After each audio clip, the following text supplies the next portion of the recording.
Hello everybody, this is Track394. Thank you very much for joining me today. As you see behind me, I have an automatic brewing system all prepared here for you guys. So let's take a look at it, shall we?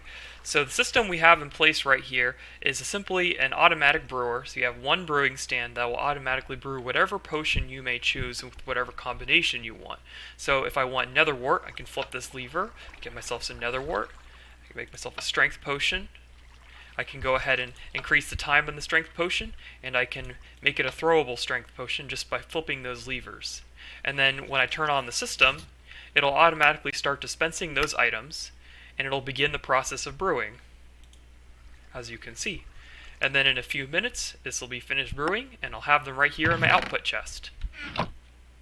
So the system is totally automatic, so when it finishes brewing these potions, as long as this lever is in the off position, it'll continue brewing more and more potions. And it'll keep doing so until one of several conditions is met.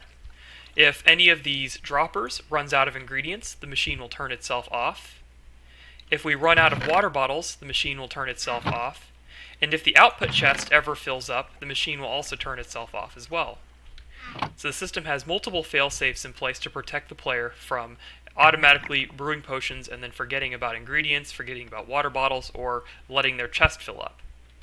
So now that we know how the machine works, let me go ahead and give you a quick demonstration of the redstone behind the machine here. So if you guys are curious about the tutorial and you don't want me to go through all the redstone and how the machine works, I'll go ahead and put a number on the screen and you guys can skip to that number in the video and you can see the tutorial for yourselves.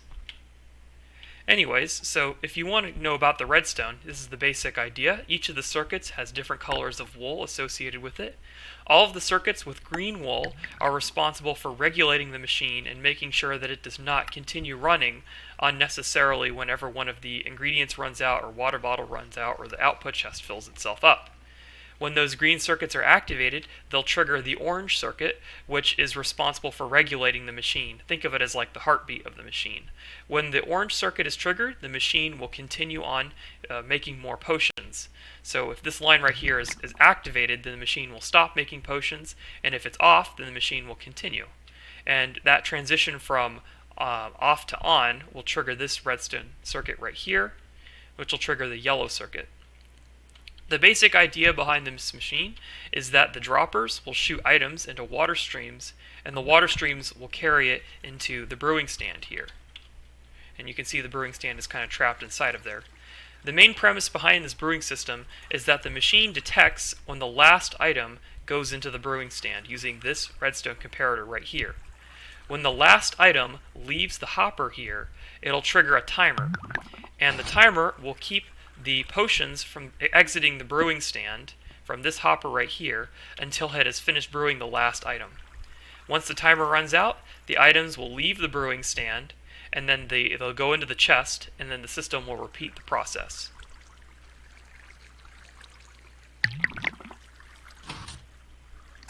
And the process repeats itself, as you can see.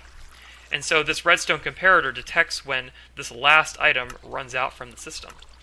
As you can see, we're still waiting on some more ingredients, and there they are. Once this last item, the gunpowder, leaves, it'll trigger the blue circuit. The blue circuit is responsible for controlling when the hoppers underneath and next to the brewing stand should be triggered on or off. In this case, we don't want water bottles to go into the system while we're in the middle of brewing, but we want the water bottles to leave the brewer when we're finished brewing. So as you can see here, there's the brewing stand. This hopper right here takes the brewed items from the brewing stand here and into the output chest. And this hopper right here controls the flow of water bottles. This circuit right here controls when this hopper is activated and when this one is inactive. You should always have it so that this is active when this is not, and this is active when this is not. In other words, water bottles can come in while it's brewing, but when it's not brewing, water bottles cannot go into the system. The rest of the blue circuit here is simply responsible for making sure that the bottom hopper and the water bottle hopper are both off and on respectively at the right times. This circuit right here in front of me is a 20-second timer, 20-second timer that's used for determining when to exit the water bottles when the last item has left. And then this circuit right here is simply a pulse extender to give this timer a chance to get started. I'll be explaining all this in detail in the tutorial. The yellow circuit right here is responsible for triggering the droppers.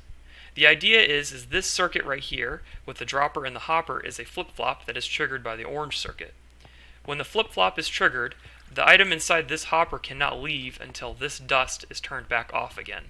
So what will happen is the item will go in here, this comparator will turn off, this repeater will turn off, and this comparator will turn off.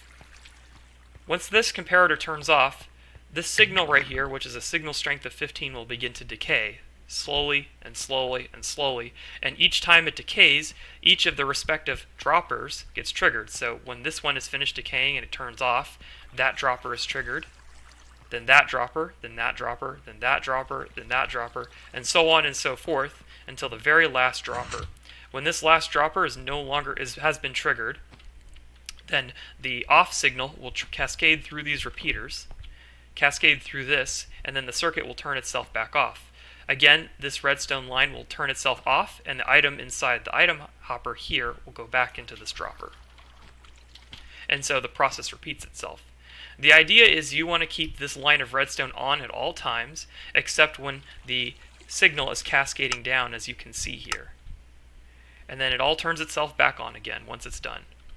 The reason why we want the signal to cascade down is because we want all of the droppers to be triggered in succession with each other. So we want this dropper to be triggered first because it has nether wart, and then we want the base potion ingredients to be triggered next. And then after that we have any corruption effects, any extending effects, any enhancification effects, any throwable potion effects, and of course the dragon's breath. It would be the last item we would add to the circuit. Unfortunately, with the design of the system, there are actually multiple limitations in place. The main one being you can only store 14 potion ingredients at a time. You cannot have one dropper for every single potion ingredient in the game, simply because the water streams can only travel 7 blocks, and this redstone signal can only travel 15 blocks. I haven't figured out a way to extend this redstone signal beyond 15 blocks, because if I tried to make another signal beyond here, it would be off even when that comparator is on. So that's one of the limitations of the system. But luckily, 14 is usually more than enough for what most people need. I typically only make potions for speed, strength, fire resistance, regeneration, slow falling, and then a couple extra, and I can just put whatever potion ingredient I choose in one of these special droppers. And of course, if any of these droppers ever run out of ingredients, it'll trigger the system to turn off. However, let's say I had only a few gas tiers in here. Let's say, it's hard to kill ghasts. Let's say I only had 2 or 3 gas tiers in there, and then I wanted to make different potions of a different type whenever I'm not using gas tiers, but let's say that this one is off for whatever reason. Well, that's no problem. Back here we have switches that can be used to manually trigger these redstone torches and to force the system to ignore that specific dropper. So let's say that I didn't have any gas tiers left in any of my storage chests, then I could just flip this lever right here and it'll force this redstone torch to remain off, even though it's not being triggered by this redstone comparator. The system is flexible and is designed to be such. One of the limitations of this brewing system that I also need to mention is the notion of off means on. In fact, I even put a sign here to remind myself of that fact. And what I mean is, if you see a lever in front of a lamp, then off means on. So if I want nether wart, I have to flip the lever off, and I have to turn the lamp off in order to put nether wart into the system. And if I want glistering melon, I have to turn the lever off, and I have to turn the glowstone lamp off in order to trigger glistering melons into the potion making process. If I want to turn the system on, I have to turn this lever from on to off. And now the system is triggering. Also, don't do this. Obviously, you don't want to trigger a bunch of potion ingredients immediately after starting the machine, because when this glowstone lamp is on like that and being triggered, it makes this dropper vulnerable to being triggered by the player. So you want to wait until this glowstone lamp turns back off before triggering new potion ingredients. So again, if this thing finishes brewing whatever it's brewing right now, in this case I put too many nether wart in the system, but when it's done brewing this glistering melon, the automatic system will continue dispensing items. You want to wait until it's done dispensing items and these glowstone lamps turn back off before doing any potion ingredient changes. That's one of the things of the system that you have to keep track of on your own. Otherwise, you're going to have too many ingredients in your system. So now it's not safe for me to change ingredients because it's in the process of dispensing them. But once this glowstone lamp turns back off, now it's safe for me to change ingredients. Now that I have talked about how the automatic brewing system works in general and given you its limitations, I can talk to you in more depth about each of the components within the system. The main idea of the automatic brewing system is that the system needs to detect when the last item has entered the brewing stand and when we need to remove the finished items from the brewing stand. Now, in order to detect when items are going into the brewing stand, we have a comparator that is reading the signal from this hopper. Let's say I wanted to make a potion of speed with an increased duration. I would need nether wart, sugar, redstone dust. Notice how you heard two sounds there, because the comparator read the signal from the nether wart entering the brewing stand, and then then the hopper went empty, and then after that it saw that the sugar went from here to the hopper, and so the hopper was no longer empty, and so it made a second pulse. So again, it read the first pulse from the nether wart traveling through the hopper and into the brewing stand, and it read the second pulse from the sugar entering the hopper and staying in the hopper. A third pulse was not generated because there was already an item inside the hopper when the redstone dust entered. So now that we understand how we're detecting how items are going in, we need to figure out how to prevent two pulses from being generated, because we only want one pulse to be generated when one item goes through the hopper. Remember, we want to figure out when the items have entered the hopper and when they're leaving the hopper. So the way to prevent that is we have what's called a pulse limiter. The idea of a pulse limiter is that it only lets pulses of a certain duration pass through. So if this comparator generates a 1-tick pulse from an item passing through the hopper and then immediately leaving, it will not pass through. But if it generates a sustained pulse when an item enters the hopper and stays in the hopper, then the signal will be allowed to pass through. Allow me to demonstrate. So we have our nether wart. You saw that the comparator turned on, but no pulse was generated. And the sugar stayed inside the hopper, and a pulse was generated, and it triggered this note block right here.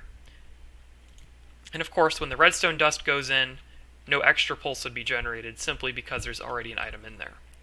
This is very important because if we had two pulses, then it would trigger other circuits inside of the brewer that we don't need. So now that we understand how we're detecting items entering and leaving the hopper, let's go ahead and talk about dropper mechanics. So one of the premises behind how we dispense items into the water stream is controlling when the dropper is triggered. Now, if a dropper is triggered by a redstone signal, toggling another redstone signal obviously will not trigger it. If I turn this one off, then this is the only signal that is controlling the dropper. And so turning that off and on will dispense an item. And of course, if I give it some redstone dust while this is on, no pulse is generated. And that's basically the premise of why these droppers are going to be on all the time instead of off. Is because we want to keep it from dispensing items whenever this redstone line turns on and off. We only want it to pulse and throw items into the water stream when these levers are flicked off, and then the pulse from the redstone will trigger the dropper. This is the system that controls water bottles entering and leaving the brewing stand. The idea is we don't want water bottles to enter the brewing stand until we have finished brewing and we're ready to start pulling water bottles out of the system. So when this redstone torch here is on, it stops this hopper from dropping items into the brewing stand. It blocks it from outputting. But when this redstone torch right here is off, water bottles will start entering, as you can see. And then when I turn this off, as you saw, the water bottles just left the brewing stand and went into the chest here. And the idea is I can control how many water bottles go in and out of the brewer. And obviously these would not be water bottles, these would be finished potions when we're done brewing. It's also important to note that this bottom hopper is off when this one is on, and that when this is off, this one is also on. So you can see that the signals are opposites of each other. And that's the basic functionality of water bottles in the system. Finally, we have the timer system. Now, the timer system is very important because it's basically the heart of the entire system. It controls when the items are to leave the dropper, to leave the brewing stand, and when they are to enter the brewing stand. So imagine that these droppers right here are the ingredients right there that get triggered into the water stream that goes to the topmost hopper. That this system, when I turn it on, will trigger those droppers, and that when I turn this on, it triggers the timer here, which will begin filling with items. So as you can see, there is 8 items inside of there. When I trigger it, the timer begins, and when the timer is done, it triggers those droppers using this monostable circuit right here. Let's try that one more time. Let's turn the timer back on with a pulse. And when the timer is done, it triggers those droppers. Of course, we would use much more than 8 items because we want the timer to be 20 seconds long, which is the length of time it takes to brew the last item into the potions. We would want to put 52 items in here instead. Finally, this right here is simply a detection system used to detect when the number of water bottles has run out. This inventory is full, and so this redstone lamp is being triggered because it's on subtraction mode and it has a striggle strength of 14 next to it. When I take one of these out, the redstone lamp turns off. When I put it in, it turns it on. As you can see, this detects when the chest right here of water bottles runs out of water bottles. So now that I have given you an in-depth understanding of how all of the functionality works within the system, I'll go ahead and begin a tutorial and demonstrate to you guys how to make this for yourselves. To make this automatic brewing system for yourself, you're going to need to get yourself 16 droppers, 12 hoppers, 64 redstone dust roughly 32 levers, roughly 64 redstone torches, roughly 32 comparators, roughly 32 redstone repeaters, a sticky piston, 18 redstone lamps, 6 chests, a sign, a block of packed ice, water, a brewing stand, and of course access to blocks of your choosing and stairs of your choosing. To make the system for yourself, go ahead and get out the block of your choosing and place down a 2-high pillar with a redstone lamp on top of it. Then go ahead and break out the blocks in the floor here, counting out 7 blocks. 4, 5, 6, 7. Place down some levers, and then flick them so they're facing outward. 1, 2, 3, 4, 5, 6, 7. Place down some redstone lamps, and they should automatically turn on. Finally, place down some droppers, and make sure that the hole of the dropper is facing upwards. Get out your stairs and place down some stairs next to the redstone lamp in this fashion. This is the beginning of the selection panel used to select the potion ingredients for your automatic brewer. Go ahead and make a pillar right here for this side, and then take everything you see here and mirror it on the other side. I'll go ahead and fast forward through that for you. Now that you have your redstone panel set up, you are ready to begin the next phase of the project. You want to go ahead and get yourself a redstone lamp right here, 3 blocks like this, a stair, and then your chest, which will be your output chest right there. And that is the collection area for where the brewing stand will be right here, and you'll have yourself a lever right here, which will be on, which is in this case the off position for the brewing system. And then over here on the side, you'll have yourself a stone brick stair, a block, place down a block right there, stone brick stair, blocks right here, and then you have yourself some chests in this position right here.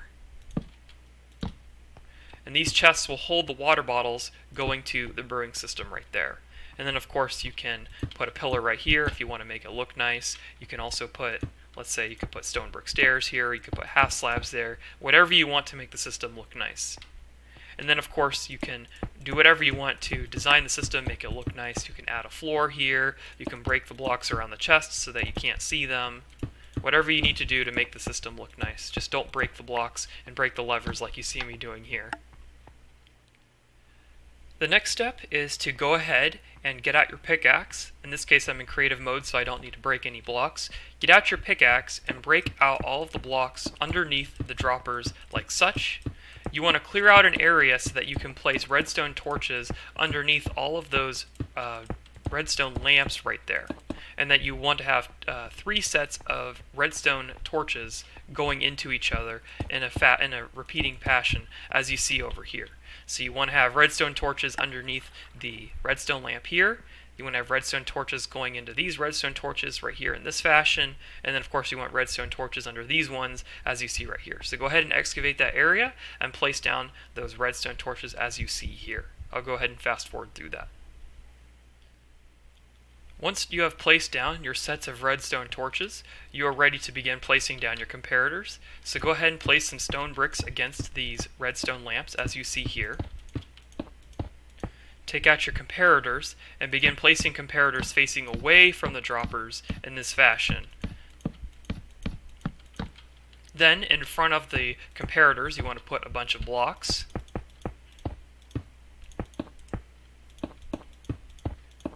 And on top of those blocks, you're going to put redstone torches. Because there's nothing inside of these droppers, these redstone torches will all be on. But if any of the redstone torches are on, it'll tell the system not to continue. But once you put items inside of these droppers, all of these redstone torches should automatically turn off. If there's any droppers that you do not want to put items inside of, you can go ahead and put levers on the back of these blocks here. And then flick the lever of the respective dropper that you don't want to use in the system. When you're done, place a bunch of blocks on top of these redstone torches that will be powered by the redstone torches. Place dust on top of all of those blocks. And lastly, create a line of redstone going to the redstone lamp here that tells you when you've run out of potion ingredients. The redstone lamp will be on in this case because we don't have any potion ingredients in the system whatsoever, but once you put potion ingredients inside the system, it should start working. Now that your potion ingredients selection panel has been set off correctly, we want to now create the system that triggers the selection panel whenever we turn the system on or off and we want to run the automatic brewer. So go ahead and get yourself some redstone repeaters, and into this bottom block with these bottommost redstone torches, we want to put a bunch of repeaters all on the default delay. Once you have that, place some blocks behind those repeaters. And of course some redstone dust on top of them. You should have 15 redstone dust in total to match the total possible power output of a redstone signal. Once you have that, go ahead and place a block next to this base redstone dust right here. And you want a comparator going into that block right here. This comparator will be controlling the entire falling or decreasing redstone power system that triggers each of those dispensers consecutively as we want. Of course, the system needs to be triggered, needs to delay itself so that it doesn't do so extremely quickly. So go ahead and get yourself some stone bricks and get yourself 5 comparators feeding back into this one. So start with 1, 2, 3, 4, 5, and then 2 redstone dust. The reason why we have the redstone dust here is because we want the signal to decay by 1 before continuing itself. Otherwise, this loop will not propagate itself and decrease the redstone dust cascading properties. Once your comparators are set up in series, as you see here, go ahead and break these block, put a repeater here, block, redstone dust, and then have another block with a comparator on top of it going into that redstone dust. This comparator will be reading the output of this dropper right here, and this dropper is facing into a hopper, and the hopper is facing into the dropper as well. The idea here is that the dropper will collect the item from the dropper when the dropper is triggered, and it will hold the item until this redstone dust is inactive from the comparator behind it. When it is inactive, then the item will go back into the dropper, this comparator will turn back on, and it'll tell this system to light up as it should. Of course, you want to go ahead and put an item of your choosing, just a single item, inside this dropper, and as you can see, everything lights up, and the entire system is now active. And of course, when I remove the item from this dropper, the redstone signal, as you can see, slowly cascades downwards through the system, as it should, and then it'll turn off by itself. When this dropper is triggered, it'll wait inside this hopper, like I said, until the system finishes, and then it'll go back and reset itself. This dropper-hopper combination is basically a flip-flop. So now that you have finished the potion ingredient dispensing system, you can go ahead and begin planting the brewing stand and the control circuit for the brewing stand. So go ahead and break the block behind your chest here, place down some hoppers, and of course your brewing stand, and then aiming into the brewing stand will be your hoppers, which will take the water bottles from these chests and go into the brewing stand.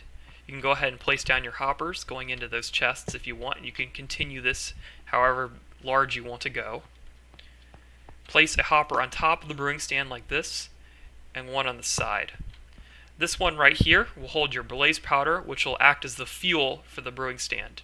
This system will not automatically get refueled, and it will not detect when the system runs out of blaze powder, so you'll have to refill that on your own.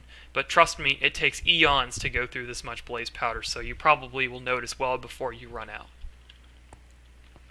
Now that you have your system, your hoppers in place, get out your block of choosing and get a comparator coming out of this hopper right here. It'll read the signal from this hopper, and it'll tell you when items are going into and when they're staying, being prevented from entering into the brewing stand. Once you have that, go ahead and put a block in front of that comparator right there with a redstone torch. Reading the signal from that redstone torch will be a repeater, and that repeater will point into a block with a redstone torch at the end of it. The signal from this redstone torch will go over like this, using redstone dust, to this torch as well. This right here is the pulse limiter that will ignore the pulse from when the nether wart first enters the system and creates a one-tick pulse. It'll only read extended pulses from when there's items sitting in that hopper. One thing I forgot to say, make sure that this repeater is at full delay. Again, this repeater must be at full delay or the system will not work correctly. Now that you have set up your pulse limiter, you want to go ahead and place blocks like this, and then get yourself a redstone repeater facing into this block. This redstone repeater will control when this hopper is active or inactive. Of course, you want to also put redstone dust reading the signal from this torch going into this redstone repeater. So when this torch turns on, that is when the hopper produces a pulse that is long enough to let the signal cascade through and trigger this redstone torch, then this hopper down here will deactivate itself and prevent it from outputting any of the items inside of the brewing stand there. Of course, we also want to read the signal from this block here and send that to this hopper right here. So go ahead and put a redstone torch there with a block, another block here. This redstone dust will then read the signal from this redstone torch and create a signal right here. And then a block here. This redstone dot right here will power this block and will power this item hopper and prevent items from going into the brewing stand, as you can see there. So if I fill this with water bottles, no water bottles will enter the brewing stand until this redstone dust turns off. Once you have made those circuits, go ahead and get yourself some slabs and place down an upside down slab like this in front of the redstone torch so that we can have a repeater reading the signal from this redstone torch right here. Set the repeater to maximum delay, and then have a block reading the signal from the repeater with a redstone dust on top of it, so when this redstone torch turns on, this redstone repeater will turn on, and this redstone dust will turn on. And of course, we want the signal from that dust to go into this circuit as well. So The whole point of having this redstone repeater here, it is what they call a pulse extender, which continues the pulse so that when this torch turns off, there will be a 4-tick delay where this signal right here will stay on, and it'll keep this hopper right here powered. The reason why we need to have the pulse extender here is because the timer, which counts for 20 seconds, takes roughly 4 to 5 redstone ticks to turn on. And so we need to give it a chance to get started before we can turn off the hopper, but we need the signal to stay on while the timer is getting ready. To make the timer for yourself, go ahead and place a block so that you can have a repeater coming out of this signal right here. The repeater should automatically stay on, and the repeater should be at the default delay. Then have a block reading the signal from that repeater, and then a dropper facing forward towards the water bottle chests like this, with a hopper going into it. Make sure that you put a block on top of your hopper there so that items do not go inside. And then go ahead and place one item inside that dropper. This dropper and hopper combination is a flip-flop like the one you saw over there. Go ahead and get out some more blocks and place comparators in this fashion so that one comparator is reading the signal from this dropper and another comparator is sending a signal to this hopper right here. Then go ahead and place a block right here and a comparator going into this block right here, which will be reading the signal from that hopper. That comparator will read the signal from the hopper whenever there's an item inside of it, and that signal will power this block right here, which will power this redstone dust, powering this block, powering this repeater, which will of course power the hopper right here. So that is the way that the timer keeps this redstone circuit activated for the 20 seconds needed before to allow the last item to finish brewing. Of course, to finish the timer, go ahead and place a block with a redstone torch on it. That should turn off. Place a block, hopper going into the block, break the block, place another hopper so that the hoppers are going into each other like this. Place some blocks on top of the hoppers so that no items go inside.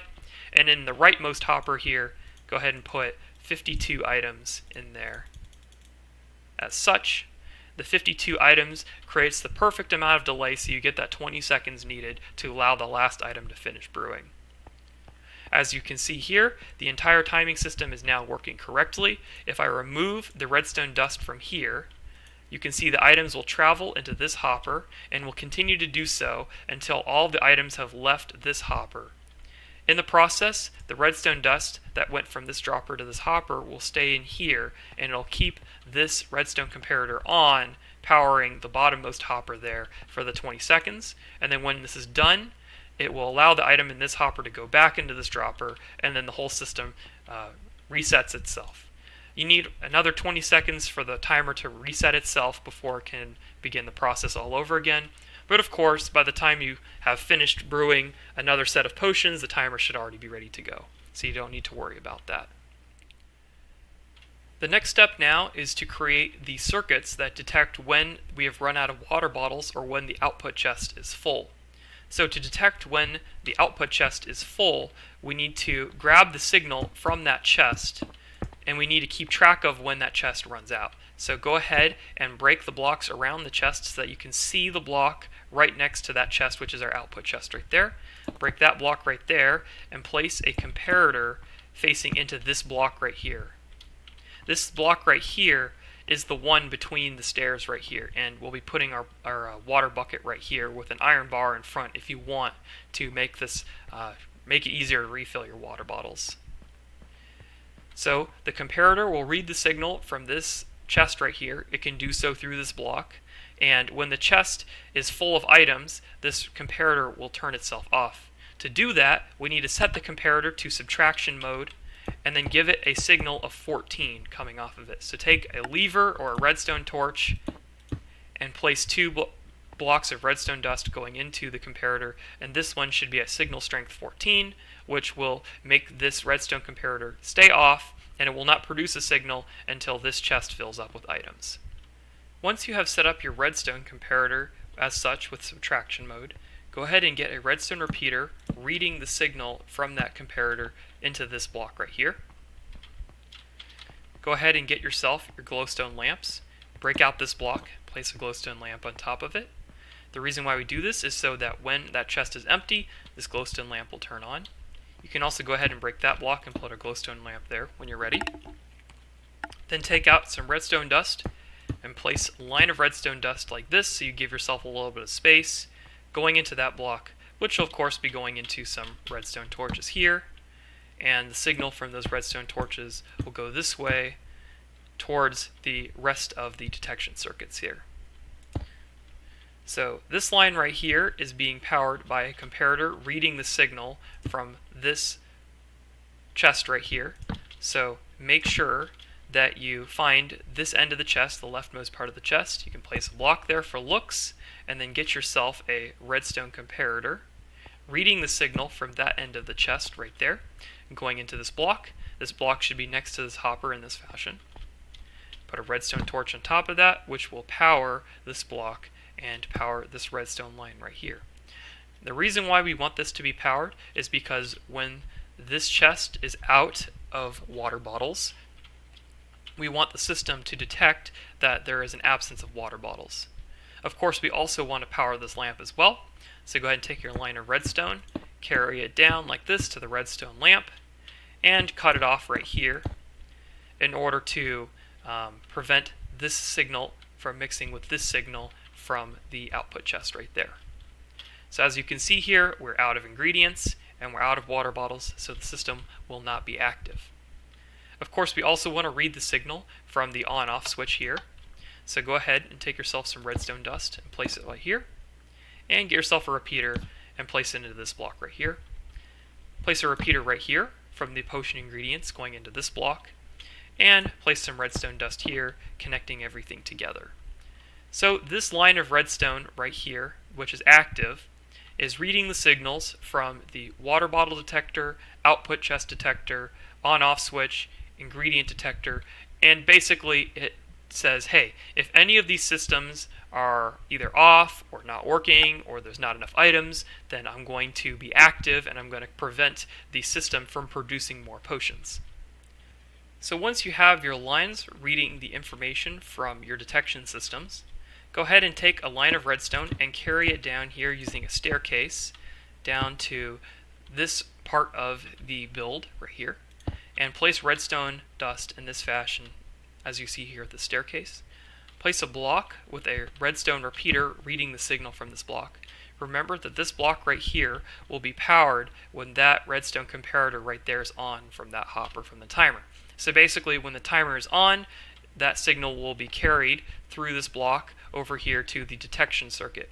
The reason why we need this is because this on signal will tell the detection circuit, hey, don't make any more potions just yet, but then when the timer finishes, then this repeater will turn off and the detection circuit will turn off, and it'll tell the rest of the system, okay, now we're done, it's okay to start making potions again. So all this will be powering one redstone torch. No matter what, this redstone torch is the most important of all the redstone torches in the system because it controls when to trigger the next round of potions. The way it does it is it reads the signal from all the other detection circuits and remains off until all of them are giving the thumbs up.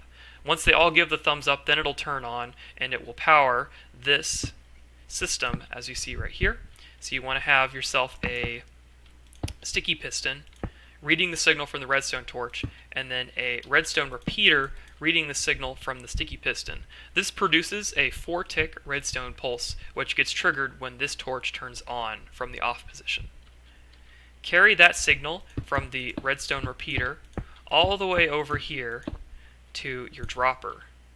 Make sure that the signal is no longer than 15, otherwise you'll need to add a repeater in there to continue the signal forward. And now, all of the circuitry and all the redstone inside of your automatic brewing system should be working correctly, so all you have to do now is just add the water streams and add the potion ingredients and the water bottles and you should be good to go. So let's go ahead and do that. By far the most difficult part of redstone is anything that has water next to it. So I highly recommend that you use some sort of stained glass or glass to contain the water to prevent it from washing onto your redstone and destroying all of your hard work. So I would suggest using glass or any other block that you can see through, so that when you're breaking blocks, you'll figure out, hey, okay, the block I'm about to break has water behind it, and I'm going to wash away all my redstone. It's really a good way of keeping yourself from destroying all of the hard work. But anyways, go ahead and place down a bunch of glass blocks, as you see here, going around these droppers to contain the water and prevent it from washing into our precious redstone here. And you want to have glass blocks going all the way over here to our topmost hopper, which will be running the whole system. Put a glass block there to keep the water from going down there. And then get yourself your packed ice and place it right here in the in-between point where this glowstone lamp is right there. Place a sign right here. Go ahead and place your water. Whoops. Make sure you don't place it against the stair, or else you're going to create a waterlogged block. So you can fix that by breaking the block and then placing your stair again. Place it against the glass panes so that the water goes into the sign. Do the same thing on the other side, and the water will go right over here to the hopper, and everything should work perfectly. Of course, you also want to make sure you put blocks of glass on top of the water streams to prevent the items from flying out of the droppers and onto the side of the blocks around it. The reason why we need the packed ice in the middle there is so that items will slide across that block onto this water stream over here when they get dispensed from any of the hoppers on this side right here. If this dropper right here dispenses an item, it'll go into the water stream, it'll get a little bit of momentum from the water, and when it gets to the packed ice, it'll slide across the packed ice until it gets over here to this water block, which will carry it away over here to the hopper and continue on its journey. Now, don't worry, the potion ingredients should arrive in order because the decaying redstone line here is slowed down such that each dropper is activated consecutively very slowly. So the first dropper, then the second dropper, then the third dropper. It's got a little bit of delay, and it gives each potion ingredient time to get to the hopper before any other potion ingredients get there. The reason why everything needs to arrive in the correct order is because the order at which the ingredients enter this brewing stand here depends upon the order at which they arrive in this hopper right here. Just keep that in mind. But everything should be working correctly now. All we have to do is add the ingredients to the system. Remember, you have to add blaze powder to this hopper right here. You need to add water bottles right here. You need to add ingredients to here. And you need to do so in a specific pattern, which I will show you in just a second. Okay, so I went ahead and filled up the water bottle storage area with water bottles, and I went ahead and filled up this hopper here with blaze powder to fuel the brewing stand here. And as you can see here, I went ahead and filled these droppers with potion ingredients. Now, it's very important that you put these potion ingredients in these droppers in the correct fashion. Otherwise, your potions are not going to brew in the correct order. Remember that the droppers start in this area, and then they slowly get triggered going in this direction. So you want to make sure that your potion ingredients are set up correctly. So the first item that's dispensed is nether wart, and then you get yourself your base ingredient, which could be sugar or blaze powder or magma cream, whatever it is you need. And then once you go through all of your base ingredients, then you have a fermented spider eye here if you want to corrupt the potion effect. And then you can add redstone or glowstone as your modifier. If you want to make a throwable potion, you can do your gunpowder, and then finally it would be your dragon's breath with your gunpowder if you want to do some kind of lingering potion. That's why this is all in this specific order. Of course, you can put the base ingredients in whatever order you want. You don't have to have the redstone and glowstone like that, but you certainly need to have gunpowder before dragon's breath, and you certainly want to have your modifiers and your corrupted spider eyes before your base ingredients. Now, if you want to make a potion of weakness, you can simply turn off your base ingredients and your nether wart, and you can give yourself only fermented spider eye, because if you add a fermented spider eye to a water bottle, it actually just immediately gives you a potion of weakness. So that's one thing not a lot of people might know about. And of course, you can add these three in quick succession of each other, no problem. The timing is perfect such that they won't get mixed up with each other. Lastly, I just want to mention something about this water bottle refueling station. I highly recommend you break this block and put a crafting bench here, an iron bar, and a water bucket right there, so that you can fill yourself with a bunch of empty water bottles, and then as you right click on this water source here, they'll fill up, and eventually they'll start spilling out on the ground, and you can just throw them all on the ground there with the full inventory, and then you can just like shift click all of these water bottles into these chests like this. It's much faster than doing it manually through one hopper filling up the entire system. So that's why I put that there, so you guys can have access to that. And of course, anything you see here on the front here can be modified. You can change the color of these stone bricks. You can put stone bricks behind there if you don't want to see those blocks back there. It's totally up to you. You could even cover up the brewing stand if you don't want to see it. All those things are totally up to you. But anyways, that's the potion brewing system in its entirety. It definitely works. Of course, I have to give it items to brew, of course. So we'll go ahead and give ourselves some nether wart and magma cream there. And as you see, you're going to get ourselves some nether wart, and our magma cream is sitting here ready to go. And if we ever add any more ingredients, we can do so at this point because these are off. So yeah, everything is working nicely. Your system will have it making potions for you in no time. And of course, you can leave the area and let this thing brew in the background while you go do something else. So anyways, if you guys like this video, please make sure to leave a like and let me know what you guys liked about the video. If you didn't like the video and you want to leave a dislike, then go ahead and tell me why you didn't like the video in the comment section as well, so I can know how I can improve these videos in the future. Definitely appreciate you guys watching this video all the way to the very end. If you guys like my Minecraft videos, consider subscribing. I also have a Let's Play series that I do. I always appreciate more people watching that and giving me feedback. So yeah, thank you guys very much for watching this video, and take it easy, everybody.